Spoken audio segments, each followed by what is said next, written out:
Good morning, degenerates, and welcome to another episode of Boring Crypto IO, a place where I read you the boring crypto news every morning, Monday through Friday, just so you don't have to. My name is not important, and I'm your host. Rock and roll. Tornado Cash. Tornado Cash indictment fails to show clear violations of certain laws. I hope so, man. This whole thing is stupid. NFT marketplace Rarible sees uptick after commitment to royalties. If you're an NFT person, with the whole OpenSea royalties for artists finagle going on right now, Rarible put out a statement. I kind of briefly saw it on X, talking about how their commitment to royalties for artists will stay, so that's going to get them a lot of business. Shopify to accept USDC payments with Solana. What? We're going to get into it. All right. Yeah. Current market cap. Or go to the market. Sorry, guys. Current market cap, guys, right now sitting at 1.07 trillion. A tick up 1.8% from yesterday. Current Bitcoin dominance down to 48.4%. ETH dominance 18.9%. Where is the rest of the money going? Is it on chain? Dexes? I don't know. Both of these are ticking down. Market's going up. Where's the money going? And 18 Gwei will get you an ETH transaction, guys. Fear and Greed, 35, still in the fear box. We had a small uptick in Bitcoin. Unfortunately, I didn't get to do a video yesterday, guys. Just life happens. I changed my chart around a little bit before we got that mini pump, and it actually worked out. And I'm going to show it to you guys here just shortly. And where I think Bitcoin may or may not be heading. So I'm going to blow through the market real fast because right now we're still kind of sideways. A handful of things have moved to the upside, but nothing significant from the last time I checked. Since that little Bitcoin pump yesterday afternoon. But yeah, let's blow through this. 5.76 for Solana. Anything under 5, I'm really not going to talk about right now. I'll give H-bar a little bit of credit. 4.96, close up to 5. ICP still starting to move up. 6.51 on the daily.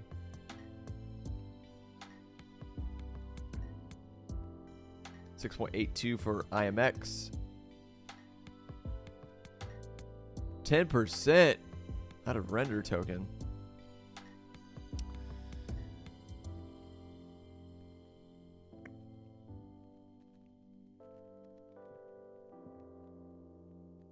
$5.59 for Compound, 9.53 for DY, DX. Woo! That bone, that Shiba swap, it's ripping right now. 15.72 on the day. And that is it for your top 100, guys. Sorry for the yawn. All right, Bitcoin. If you remember, last time we had, we talked about it. Last time we talked about Bitcoin. Get the words out of your mouth.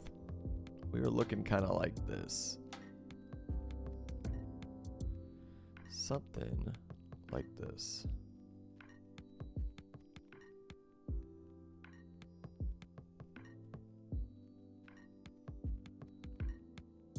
Yes, I think we were like this. If I remember, yeah, because we were right in the top of the ascending triangle, which technically is kind of like a bear flag is what we were looking at.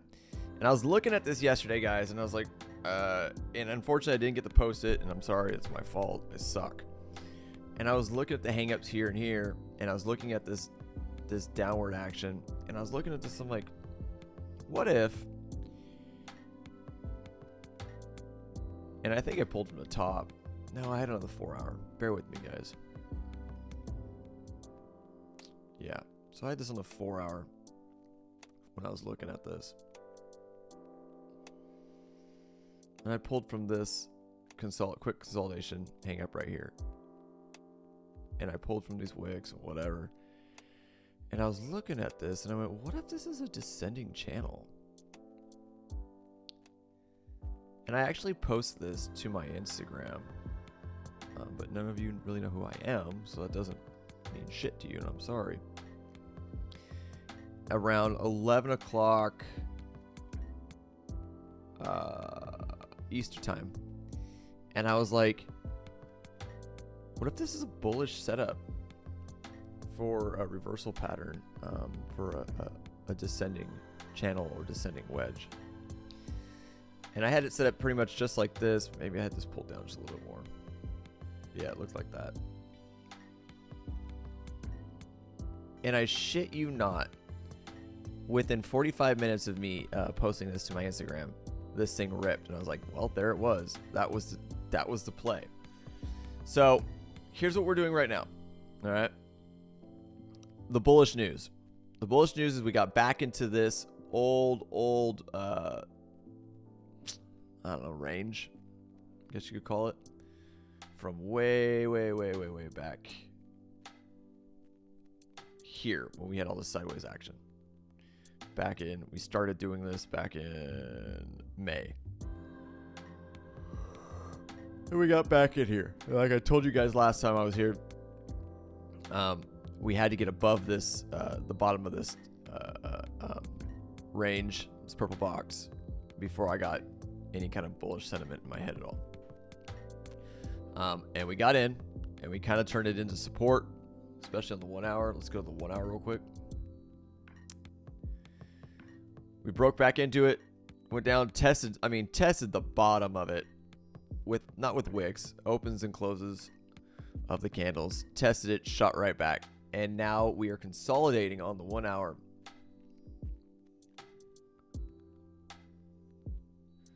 Not rocket science, y'all.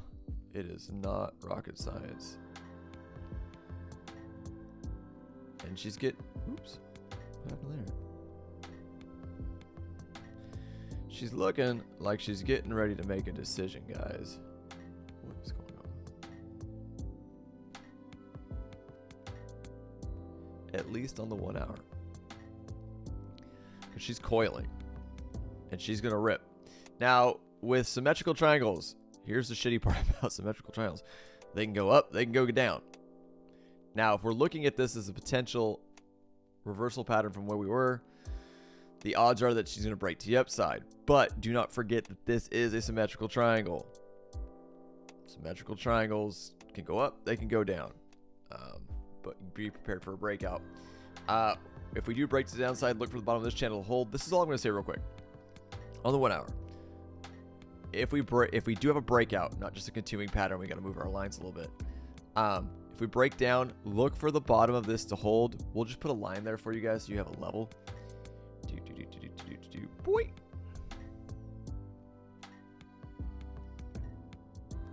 Let's call this 26.3. Look for 26.3 to hold. Make that yellow just so you guys feel better. Look for that 26.3 to hold. If that does not hold, we're either going to go back into this descending channel, hopefully get a bounce off top of it. Upside potential. Simple as this. Yeah, low volume node. Here's what I would look for. There's going to be two things. I would look for, if we do break to the upside, because of the stop of this wick and because of this resistance here, I would look for 26.8. If we break the 26.8, look for the top of this channel, 27.9, something around there. Okay? Potentially to bounce around inside this range for some time or break through it. But that's it, guys. You know, that's the best scenario I can give you for what I'm looking at. But yeah, I'm sorry that I didn't post this. I could have made you guys some money, and I apologize. And I suck. Again, this isn't a trading channel. I just like to show you guys what I'm looking at. On top of that, this isn't financial advice, nor am I a financial advisor. I'm not even a good trader. I know nothing. I just kind of draw lines on a screen because I like Microsoft Paint. Outside of that, guys, I would just prepare for some kind of move coming here shortly. And right now, unless I just adjust my lines, because we could be doing something like this, it's decision time. At least on the 1 hour. Let me look at it on the 7 minutes. You guys know how I like the 7 minutes. Thank you to Sam Price. If you want to know some really rad short-term technical analysis, go follow Sam. That dude is legit. I would consider this a little bit of a fake out. On a 7-minute, this is what I'm looking at it. Let's see if we get a bounce off of this bottom trend line of what looks to be a symmetrical triangle here on the 7-minute. Oh, I'm telling you guys, this damn 7-minute. For ideas on where the price action might go, this thing, Sam Price, man. Let's give it a couple seconds and see if it bounces. We got 2 minutes and 16 seconds to close at this candle. Let's see what it does. She's holding. She's bouncing.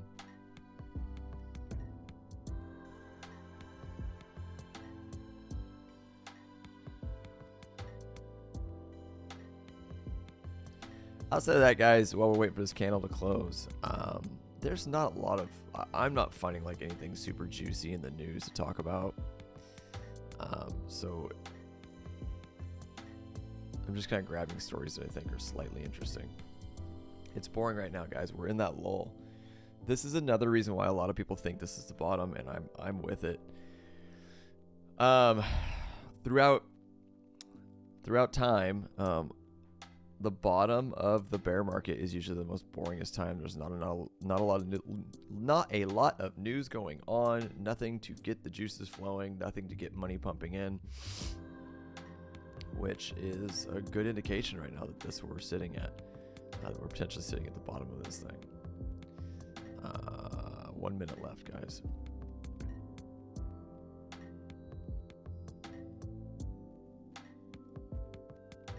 See what the rest of the market's doing right now.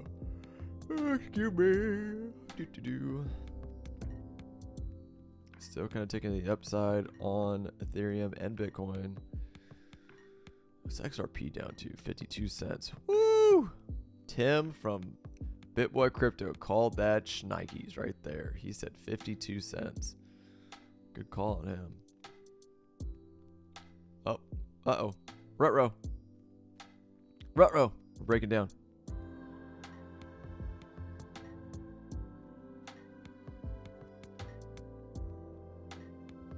$17 seconds. And we've got some on the 7-minute at least, we've got some nasty bearish divergence.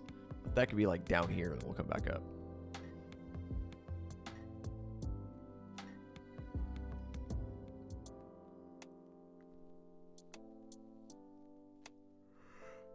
Uh-oh, there it is.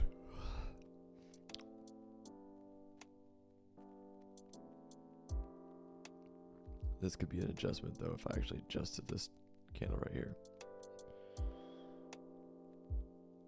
But again, this is a 7-minute, so again, if we get a big break out of this channel, or significant out of these trend lines, I would look back to the 1 hour and see what it's going to do there. Open this up just a little bit.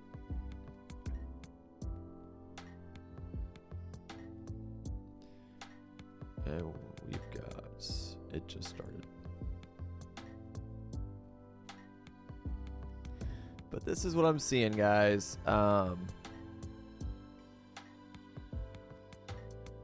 Potential symmetrical triangle with a decision coming shortly. So keep your eye on it. It's going to break to the upside again, upside or downside.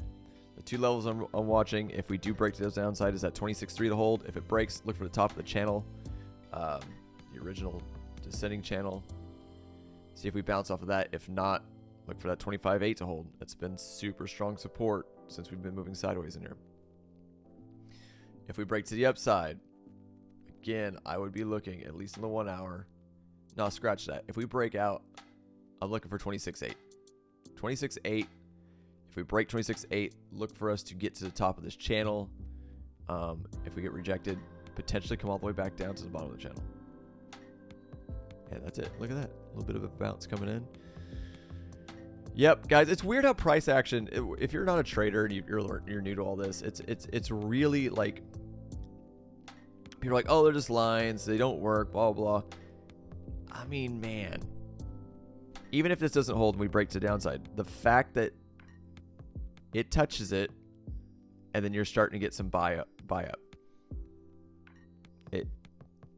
People think TA doesn't work. I don't know what that means, but all right, on the news. That's enough for charts. All right. Tornado Cash indictment fails to show clear violation of certain laws. CoinCenter Research Director Peter Van Valkenburg argued that crypto mixer Tornado Cash is an anonymizing software provider, not a money transmitter. Crypto advocacy group CoinCenter has criticized the latest indictment of 2 former Tornado Cash developers. This is what's scary in the United States. We've talked about this before, that someone creates a software for whatever reason, just code, puts it out there, and then someone else decides to use that to defraud or do something malicious. So you throw the developer of the program. This is like Nazi Germany shit, man. Anyways, Tornado Cash developers argued the facts offered don't show any clear violation of money transmitting related offenses. Roman Storm and Roman Semenov were indicted by the United States Office of Foreign Asset Control on August 23rd for conspiring to operate an unlicensed money transmitting business, among other charges. In a follow-up opinion piece, CoinCenter Research Director Peter Van Valkenburg argues that the claims in the indictment appear to run counter to guidance from the United States Financial Crimes Enforcement Network, arguing that Tornado Cash only provides the software to transmit money rather than transmitting the money itself. Agreed. The only thing the indictment claims regarding the defendant's unlicensed money transmission is that they engaged in the business of transferring funds on behalf of the public and did so without registering with the FinCEN. Oh, that is. Wrote Valkenburg. But does not indicate. But the indictment state. Sorry, guys. Why am I having so much trouble reading this? But does the indictment state any fact? Got it. But does the indictment state any facts that actually show that the defendants engaged in any activities that qualify as money transmission under the relevant law? He pointed to an interpretation of FinCEN as to what constitutes money transmission services under the U.S. Bank Security Act, which states an anonymizing software provider is not a money transmitter. I agree. I'm not going to read this, guys. Valkenburg then referred to another excerpt stating that only people using the software can be considered money transmitters. Weird. Isn't that what we said at the beginning of this article? A person that utilizes the software to anonymize the person's own transactions will be either a user or a money transmitter, depending on the purpose of each transaction. While Valkenburg said that Tornado Cash made it easier for individuals to use the protocol smart contracts to transmit money, he argued it doesn't mean that the developers were money transmitters themselves.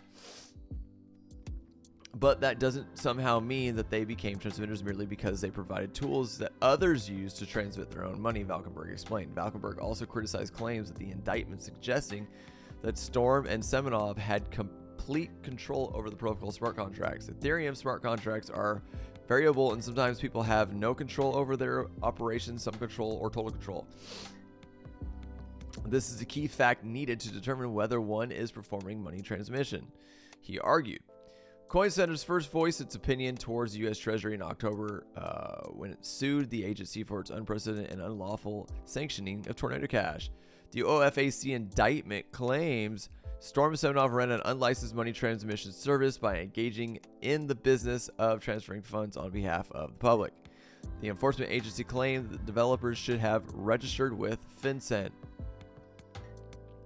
Semenov was added to the OFAC's list of specially designated nationals and blocked persons on August 23rd, while Storm was arrested by the Federal Bureau of Investigation in Washington State on the same day. Alexei Pertsev, another one of Tornado Cash founders, was imprisoned by Dutch authorities in August 2022 before being released in late April.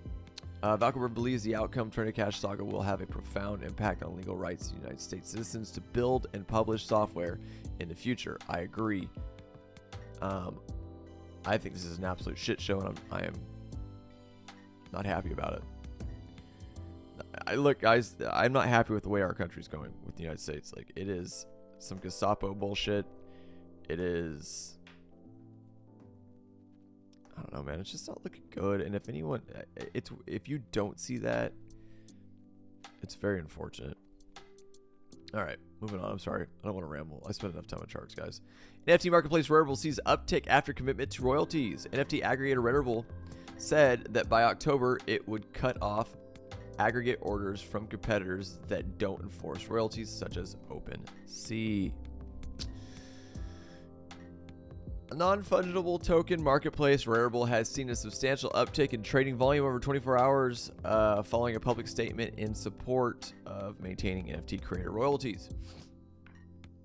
It comes as competitor NFT marketplaces such as OpenSea have rewound support for royalties and royalty enforcement, prompting other NFT projects to also begin rewinding support for OpenSea. Data from the analytics platform DappRadar shows that 24-hour fiat trading volume on Rarible jumped nearly 585%, reaching over $45,000 on August 23rd. August 23rd. Yeah.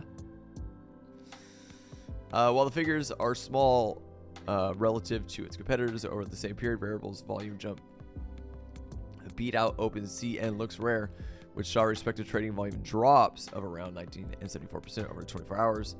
X2XY saw a volume increase of 8.8% over time. Rarible's volume rise follows co-founder Alex Salnikov stating on August 22 that it will no longer support marketplaces that neglect royalties, and by September 30th, it won't aggregate orders from OpenSea or Looks Rare or X2XY or X2Y2. There you go. The space is about redefining the paradigm in which creativity is valued and compensated. Salnikov said, "We cannot continue to stand by as that promise is taken away." In February, OpenSea scrapped enforcing NFT creators' royalties, admitting it lost ground to Blur, another popular NFT marketplace that doesn't enforce creator royalties. We were losing, so we decided to be complete bitches. Sorry, I'll give my opinion on this as soon as I'm done reading. On August 17th, OpenSea announced it would shutter its royalty enforcement tool, allowing creators to blacklist non-royalty enforcing marketplaces due to the lack of adoption. Meanwhile, royalties earned by Ethereum-based NFT projects hit a 2-year low, according to July data from analytics firm Nansen. Here's my take. I'm a creative person. I've created NFTs. I've been a creative since I was young. I've been doing music and art for as long as I can remember. There's a huge problem in the art world where artists and creators get the shaft constantly. One of them specifically is the music industry, and we all know this. We know that music is worthless. Not only is music worthless because you can rip it, you get it for free, etc., etc. Large money-hungry people that have zero creative abilities in their bodies that create things like record labels and so on and so forth have found a very easy way to get all of the money off of the creators that make the art, the artists. They fuck artists constantly. They steal money from them. They force them, and they basically give them bullshit contracts with all this lawyer speak that young, hungry artists know nothing about, have no idea how to read contracts, and sign their life away, sign their music away, sign their art away, while these people continue to clean up and make tons of money while the artists starve. So when the NFT idea came around where you get royalties off your work anytime it switches hands, it was we all looked at it as and we all flocked to it as a way to put power back into the creative's hand. On top of that, there has been a thing going on for quite some time that where a rich person can commission an artist to make a piece of art. All right. So let's say I'm a wealthy, famous individual, and I have someone draw a line on a piece of paper. Okay. And I pay that person, let's say Let's just round simple numbers. Pay him $1,000 to do this piece. Let's even go a little bit deeper. Let's say I see someone create an amazing. I'm this wealthy, famous individual, and I see a piece of art that a no-name artist has created, and it's beautiful and it's amazing, and this person put a lot of time and effort into it, and I offer this person $1,000 for that piece of art.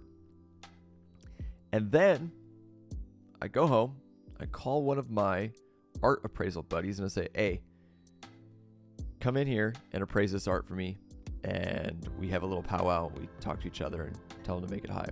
And he appraises this piece of art at $1 million, or so on and so forth. And then I decide eventually later I want to sell that for $1 million. Well, I only gave the artist $1,000 for it. And I know what I'm doing. It's a game that's been going on for quite some time. As well as I can designate and tax write off certain areas of my house as a quote unquote art gallery. And I'm making money out of thin air, as well as a tax shelter. And it's a game these wealthy people have been doing for quite some time. And we don't give a shit about the artist. We're just creating money out of thin air. And so when NFTs came around, as us as creatives that realized that anytime someone did this, a collector that has a name, right? And don't lie to yourself. This happens all the time in the NFT space. A collector goes and buys your art and talks about it, and then you blow up as an artist, and all of a sudden that piece of art that they may have only spent, a fraction of an ETH for is now worth 15 ETH.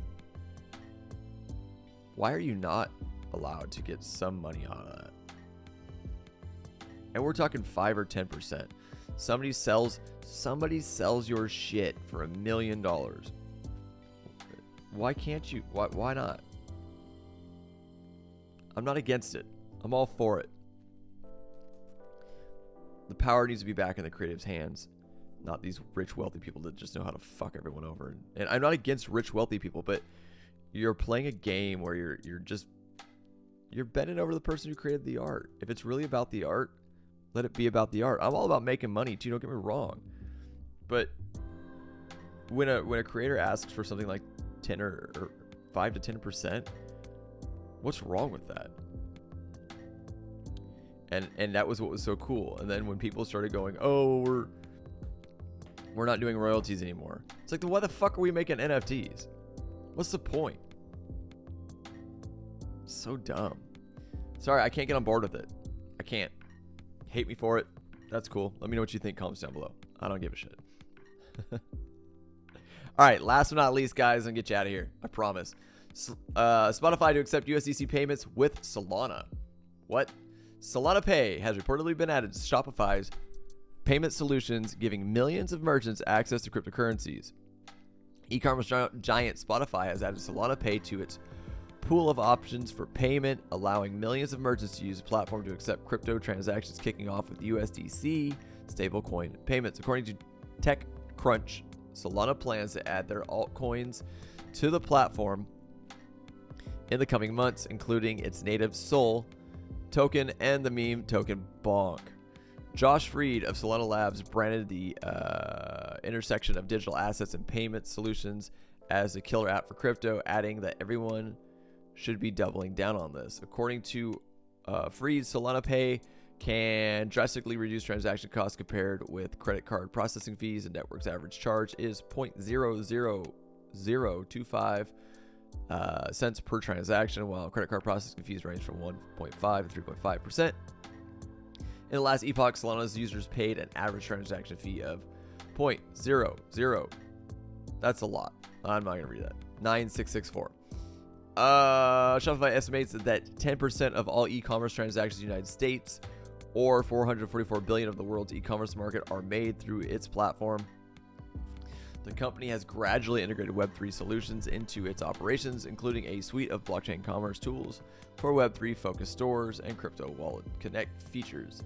Shopify's volume will serve as a proving ground for the Solana blockchain. I hope so, because they've been having a lot of issues.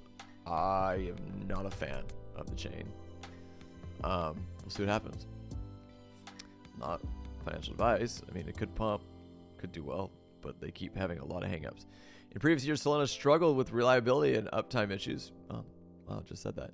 Its co-founder, Anatoly these last names, Yakovenko,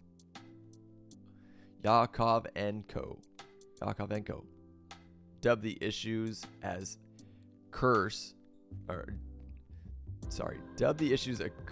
attributed to the network's low-cost transactions. Recent statistics, however, indicate that the network performance is improving. According to its latest performance report, Solana has experienced 100% uptime since February 25th. Since February 25th, whoop-doop, marking an entire quarter without an outage. Thank God. A single February outage saw the network knocked offline for almost 19 hours. Jesus. Launched in February of 2022, Solana Pay is a peer-to-peer payment infrastructure that gives merchants the ability to accept and settle payments.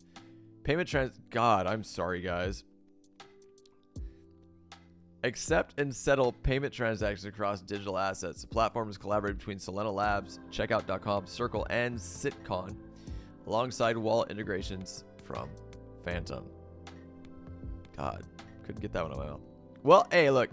Again, I'm not a huge fan of of Solana, but anything that pushes crypto to the front lines and gets more adoption, I am all for. So, in my opinion, this is an overall win. Let me know what you think. Comments down below. Bitcoin one last time before we get out of here. Fucking weird. It bounced off the bottom trend line on the 1 hour. Keep an eye on it, guys. It's gonna go up or down. Now, mind you, if it does kind of weird range, you might have to bring out your lines a little bit, see what happens. But keep your eye on this for a decision. Up or down, we shall see. But guys, that's it. That is all I've got for you today. If you do enjoy the rambling, the word slurring, the apologies, and the content I provide here for you every morning on Boring Crypto IO, please by all means subscribe to the channel. It helps. It helps, guys. Also, don't be a lazy liker or a lurker. If you want to see more of something, by all means, guys, reach out. Let me know what you want to see. This channel ain't... Look, again, I've only got 112 subscribers, and I've done 157 videos. You think I'm doing this for myself? Come on. I'm doing this for you guys. What do you want? Let me know. Comments. Somewhere. Anywhere. Let's talk. But please, subscribe to the channel, turn on the bell for notifications, watch, like, and share the videos on all your social platforms, please. I'll see you bright and early tomorrow morning. I'm out of here.